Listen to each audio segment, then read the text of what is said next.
Avant de plonger dans cette histoire incroyable, pensez à vous abonner à la chaîne et à activer la cloche. Ici, chaque récit a quelque chose à dire, et vous ne voudrez pas en manquer un seul. Le PDG infiltré, quand la douleur d'un employé réveille l'humanité d'un patron. Brooklyn, New York. C'était un lundi de mars, de ceux où le ciel ne se contente pas d'être gris, mais semble peser sur les épaules de toute la ville. Une bruine fine tombait sans relâche, imprégnant les trottoirs de fatigue, s'infiltrant à travers les manteaux trop fins et les toits mal entretenus. Les rues de ce quartier populaire de Brooklyn, encore endormies, s'éveillaient lentement entre klaxons isolés et volets grinçants. C'était un de ces jours où même le café chaud n'arrivait pas à réchauffer l'intérieur. À l'angle de la 126e rue et d'Ashland Avenue, un petit supermarché au Thorn Market ouvrait ses portes à 7 heures pile. Une enseigne simple, un éclairage blafard, des étals bien rangés. Rien d'exceptionnel, en apparence. Pourtant, dans cette routine figée, quelque chose allait bientôt dérailler. Derrière la caisse numéro 3, Elia Turner, 24 ans, se tenait droit, luttant intérieurement contre l'effondrement.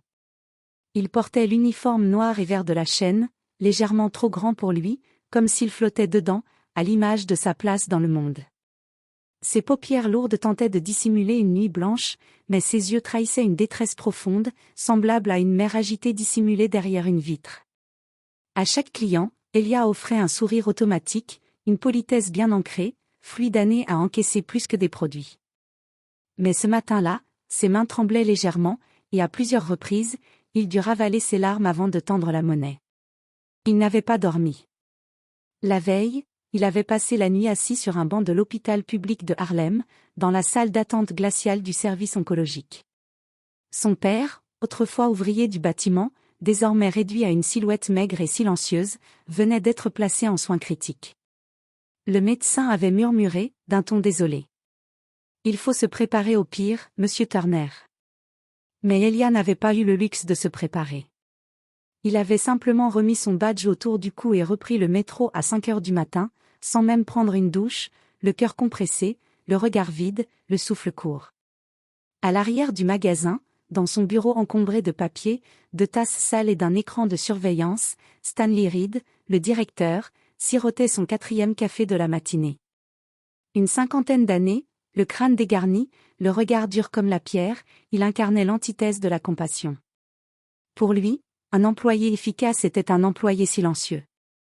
Il méprisait les « histoires personnelles », allergique aux excuses, persuadé que la souffrance était une faiblesse.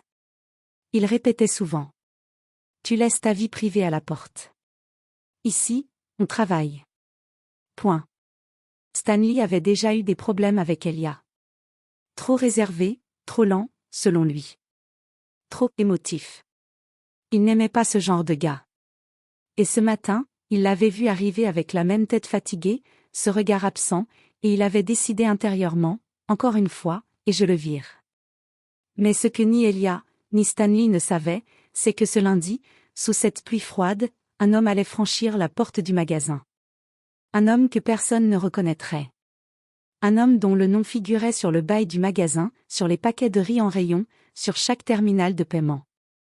Un homme en bonnet et veste usée, qui semblait ordinaire, mais qui portait sur ses épaules le poids d'un empire. Cet homme, c'était Thomas Hawthorne, fondateur et PDG de la chaîne. Et à partir de cet instant, rien ne serait plus jamais comme avant. Vers 10h30, un homme entra dans le magasin. Il avançait d'un pas calme, presque mesuré, son allure décontractée le rendant presque invisible au regard des habitués. Il portait un jean simple, sans fioritures, une veste en cuir légèrement patinée par les années, et un bonnet gris qui cachait partiellement ses cheveux poivre et sel. Son visage, marqué par le temps et la sagesse, ne trahissait rien d'exceptionnel, ni richesse ostentatoire, ni regard hautain. On aurait pu le confondre avec un professeur de lycée, un écrivain en promenade, ou un retraité discret qui venait chercher son café matinal. Personne dans le magasin ne se doutait, pourtant, que cet homme était loin d'être ordinaire. Cet homme, c'était Thomas Hawthorne, 57 ans, fondateur et PDG de la chaîne Thorn Market. Derrière lui, un empire immense, plus de 2000 magasins à travers les États-Unis, des milliers d'employés, et un chiffre d'affaires qui faisait tourner bien des têtes. Mais ce matin-là, Thomas ne cherchait ni pouvoir, ni contrôle.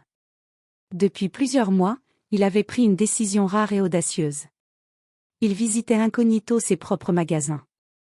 Il passait pour un client ordinaire, un simple inspecteur logistique, ou parfois même un curieux venu de nulle part. Il voulait sentir la réalité, là où les tableaux Excel et les rapports de vente étaient silencieux. Il voulait voir, avec ses propres yeux, ce que les caméras de surveillance et les rapports internes cachaient.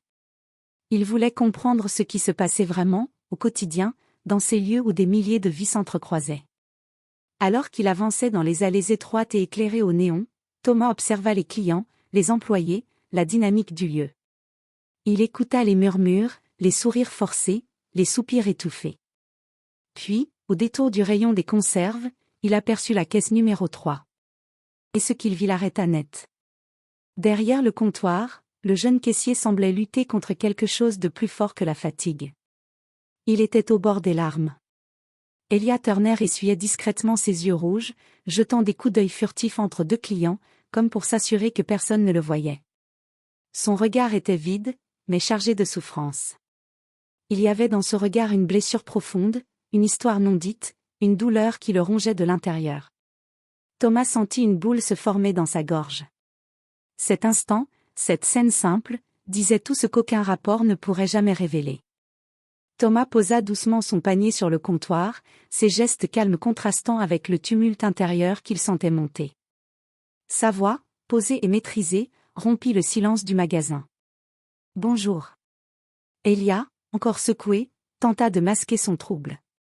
Il essuya furtivement une larme qui avait roulé sur sa joue, et répondit d'une voix rauque, presque brisée. « Bonjour, monsieur. » Alors qu'il scannait lentement les articles un par un, tentant de rester professionnel, un bruit sourd se fit entendre au fond du magasin. Le directeur, Stanley Reed, fit irruption, le visage fermé et rouge de colère. Ses pas rapides trahissaient son impatience et son mépris. « Turner », gronda-t-il d'une voix rugueuse qui fit sursauter plusieurs clients. « J'ai dit qu'il n'y avait pas de pause pleurnicherie à la caisse. T'as pas compris ?» Elia baissa la tête, presque honteux. « Je suis désolé, monsieur Reed. Je vais finir ma ligne. » Mais Stanley ne voulait rien entendre. « Non, tu vas dégager, » hurla-t-il, sa voix résonnant entre les rayons. « Les clients n'ont pas à voir ta tête de martyr. T'es pas payé pour chialer, mais pour bosser. » Dans un geste brutal et humiliant, il attrapa le badge d'employé accroché au col d'Elia et le lui arracha violemment. Ce geste, d'une violence presque symbolique, fit un bruit sec qui fit taire la file de clients. Le silence s'abattit dans la boutique. Certains clients s'immobilisèrent, pris au dépourvu. Une vieille femme recula d'un pas, le visage marqué par la gêne et l'inconfort. L'air, déjà lourd de pluie et de tension, devint glacial, comme si le temps lui-même retenait son souffle. Thomas, jusque-là immobile, sentit la colère monter en lui, mais il prit une profonde inspiration, maîtrisant ses émotions. Sa voix, d'abord douce, prit soudain une fermeté glaciale, une autorité nouvelle. « Monsieur, je vous conseille de vous arrêter tout de suite. » Stanley se retourna vivement, les yeux lançant des éclairs. « Vous êtes qui, vous ?» cracha-t-il. « Encore un donneur de leçons ? Vous croyez quoi ? Que je vais tolérer un fainéant qui pleurniche ici ? » À ce moment, Thomas retira lentement son bonnet. Le regard des clients se détourna de l'humiliation pour se figer sur lui. Son visage, sérieux, empreint d'une sagesse que seule l'expérience confère, devint soudain inévitablement reconnaissable. Une cliente âgée, chuchotant à son voisin, murmura avec stupeur. « Mais, c'est le fondateur de la chaîne. C'est Hawthorne lui-même. » Un murmure parcourut la foule. L'aura de pouvoir et de respect qui émanait de Thomas changea instantanément la dynamique de la scène. Le directeur, pris de court, sentit ses épaules se raidir tandis que ses mots se perdaient dans le silence imposant. Stanley Reed pâlit. Son visage, rouge quelques secondes plus tôt, devint soudainement livide. Ses lèvres tremblaient, et ses yeux vacillaient entre l'incompréhension, la peur et la colère mal contenue. Il venait de comprendre qu'il n'avait pas juste levé la voix contre un inconnu ou humilié un simple caissier, il avait exposé sa brutalité devant l'homme le plus puissant de toute la chaîne. Thomas Hawthorne s'avança lentement, son regard perçant transperçant la façade d'autorité de Stanley comme un scalpel. Chaque pas était mesuré, lourd de sens, silencieusement accusateur. Il s'arrêta juste devant lui, à un souffle de distance, et parla d'une voix posée, mais glaciale. « Monsieur Reed, j'ai passé 35 ans à bâtir cette entreprise. 35 ans à recruter, former, soutenir, innover. Et si j'ai appris une chose en tout ce temps, c'est que la réussite n'a aucune valeur si elle n'est pas humaine. » Il se tourna lentement vers la caisse numéro 3 et désigna Elia, toujours figée, les mains tremblantes, le regard baissé. Ce jeune homme est peut-être en train de vivre la pire journée de sa vie. Il n'a pas demandé qu'on le prenne en pitié, il est venu travailler. Malgré la douleur, malgré la fatigue, malgré ce qu'il porte sur les épaules. Et vous, vous avez choisi de l'humilier. De piétiner sa dignité devant des clients, des témoins, et sans aucun remords. Il marqua une pause. Un silence épais tomba sur le magasin. Personne ne bougeait. Même les bips des caisses voisines s'étaient tus. Ce que vous venez de faire ne reflète aucune des valeurs sur lesquelles cette entreprise a été construite. Vous avez agi avec cruauté, avec mépris, avec arrogance. Vous faites honte à l'uniforme que vous portez. Puis, calmement, Thomas sortit son téléphone de la poche intérieure de sa veste. Il montra l'écran, la vidéo toujours en cours d'enregistrement. Tout a été filmé. Chaque mot, chaque geste. Vous êtes suspendu immédiatement. Une enquête disciplinaire sera ouverte, et si je peux me permettre un conseil, commencez à chercher un avocat. Stanley ne dit rien. Il semblait vidé de toute contenance, comme un château de cartes qui s'effondre d'un seul souffle. Lentement, il recula, sous le regard choqué des clients. Thomas se tourna alors vers Elia. Le jeune homme semblait paralysé. Il tenait encore un paquet de céréales dans une main, comme s'il avait oublié comment le monde fonctionnait. Le PDG s'adressa à lui d'une voix douce, bienveillante, presque paternelle. « Elia Turner ? Tu vas me suivre. Ta journée ici est terminée. Et si tu es d'accord, ta nouvelle vie commence maintenant. » Quelques minutes plus tard, dans l'habitacle feutré d'une berline noire stationnée devant le magasin, Elia craqua. Assis sur le siège passager, il avait gardé le silence jusqu'ici, retenant ses larmes, ses émotions, sa fatigue. Mais maintenant qu'il n'avait plus besoin de faire semblant, il fondit en larmes. Ses épaules tremblaient. Il essuya ses yeux avec la manche de son uniforme. « Je suis désolé, monsieur. Je n'ai pas dormi. Mon père est à l'hôpital. Le cancer est revenu. Il ne lui reste que quelques jours, peut-être moins. Je voulais juste garder ce travail, pour pouvoir payer les médicaments, l'électricité chez ma mère. Je ne voulais pas craquer. » Sa voix se brisa à la fin de la phrase, comme un fil trop tendu qui cède. Thomas, silencieux, posa une main ferme mais rassurante sur son épaule. « Tu n'as pas craqué, Elia. Tu t'es levé ce matin. Tu es venu travailler. Tu as continué malgré la douleur. Tu as tenu debout au milieu d'une tempête que personne ne voyait. Ce que tu as fait, ce n'est pas de la faiblesse, c'est du courage. » Il marqua une pause, puis ajouta. « Et à partir de maintenant, tu ne seras plus seul. Tu vas prendre quelques jours pour t'occuper de ton père, être auprès de ta famille. Et ensuite, si tu le veux, je veux que tu intègres notre programme interne de formation à la gestion. Tu as tout ce qu'il faut pour devenir un vrai leader, Elia. » Elia n'arrivait plus à parler.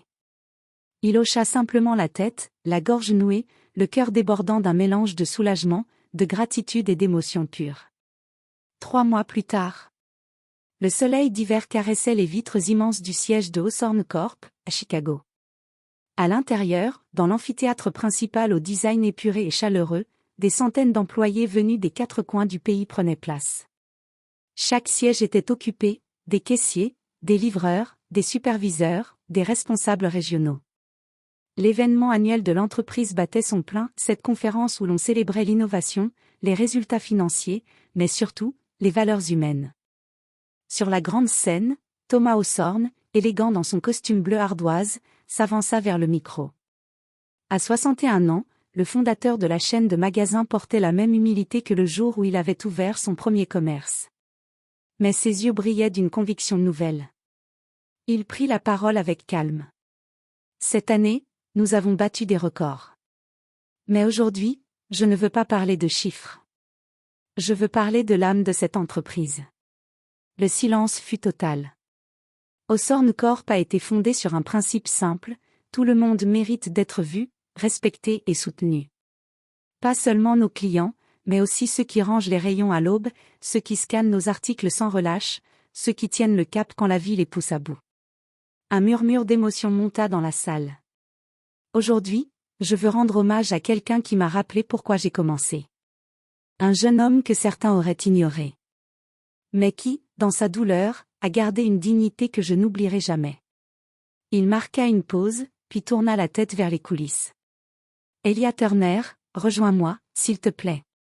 Un souffle parcourut la salle. Des têtes se tournèrent. Puis Elia apparut, vêtue d'un costume sobre gris anthracite, une chemise blanche impeccable, les cheveux soigneusement coiffés. Ses pas étaient timides, mais ses épaules plus droites qu'elles ne l'avaient jamais été. Les applaudissements commencèrent doucement, puis s'intensifièrent, envahissant la pièce comme une vague. Des collègues qu'il ne connaissait même pas s'étaient levés. Certains l'applaudissaient avec les larmes aux yeux. Arrivé près de Thomas, Elia prit une inspiration tremblante. Il se plaça derrière le micro. Je n'ai pas été dans une grande école. Je n'ai jamais eu de mentor, ni de réseau. J'avais juste un père à l'hôpital, une mère qui se battait chaque jour, et un travail payé au minimum. Il s'interrompit brièvement. Thomas posa une main discrète sur son épaule, comme pour lui rappeler qu'il n'était plus seul. Le jour où j'ai craqué à la caisse, je croyais que ma vie était finie. Que j'étais faible. Mais quelqu'un a vu plus loin que mes larmes. Il tourna la tête vers Thomas, la voix brisée par l'émotion. Cet homme n'a pas vu un employé en retard. Il a vu un être humain en train de sombrer. Grâce à lui, je suis aujourd'hui manager stagiaire. J'ai un logement temporaire payé par l'entreprise. Une formation complète. Et surtout, une chance. Une vraie. Des larmes coulèrent librement sur certaines joues dans l'assemblée. Ce que j'ai reçu, je veux le transmettre. Dans chaque magasin où je passerai, je veux que personne ne se sente invisible. Les applaudissements reprirent de plus belle, certains debout, d'autres criant le prénom d'Elia comme s'il était devenu le symbole d'un espoir trop longtemps oublié. Thomas reprit la parole. Ce jeune homme incarne notre mission. Oui, nous vendons des produits. Mais notre véritable richesse, ce sont les cœurs que nous refusons d'écraser, les mains que nous choisissons de tendre. Il marqua une pause, balayant du regard l'assemblée. Si vous êtes manager, soyez juste. Si vous êtes collègue, soyez solidaire. Et si vous êtes à la tête, n'oubliez jamais qu'on ne dirige pas une entreprise depuis un trône. On l'a construit au niveau du sol. Et dans le silence solennel qui suivit, chacun comprit que quelque chose avait changé. Que ce jour-là, dans cet amphithéâtre, une entreprise entière avait retrouvé son âme.